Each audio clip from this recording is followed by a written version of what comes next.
Hello everyone, तर सगळ्यात अगोदर आपल्या चॅनलला सबस्क्राईब करून घ्या, लाईक करून घ्या. त्याला सुरुवात करूया आजच्या इंटरेस्टिंग भागाला. कमळी आपल्या घरी आलेले असते आणि मग तिकडे जी अनिकाची ग्रॅणी आजी असते ती तिला ओरडते, अगं तू सारखं सारखं का घरी येतेस. तर मग अनिका बोलते, अगं ग्रॅणी आजी तू असं का बोलतेस. मग अनिका बोलती, अगं ग्रॅणी आजी लोक का येतात भीक मागायला, म्हणून ही आजी आजी करत भीक मागायला आलेली आहे असं अनिका बोलते.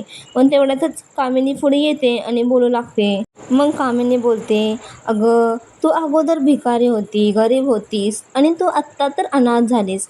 मग गरीब लोक काय करतात, श्रीमंताचा फायदा उचलतात आणि ते तूच करते असं बोलू लागते अनिकाची मम्मी.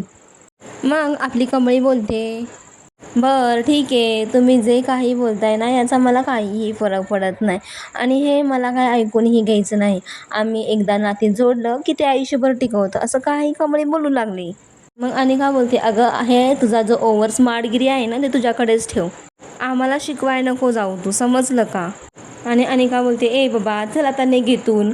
तर मग आपली कमळी बोलते, ए अनिका शेवटची सांगते तुला मी आजी आजोबांना भेटायला आलेले आहे आणि मी त्यांना भेटल्याशिवाय इथून हालत नाही आणि मी इथून जाणार नाही अशी आपली कमळी बोलायला लागते. मग अनिका बोलते, अगं तुला आता नेहमीच झालेलं आहे की आम्ही तुला धक्के मारूनच बाहेर काढायचं, असं झाले का तुला. मग बोलते, ठीक आहे ॲज यू विश देन. मग असं बोलून ती कमळीला हाताला पकडते आणि मग ते धक्का मारायला लागते. पण काय आपली कमळी ते हालत पण नाही तिच्या त्या हाताने.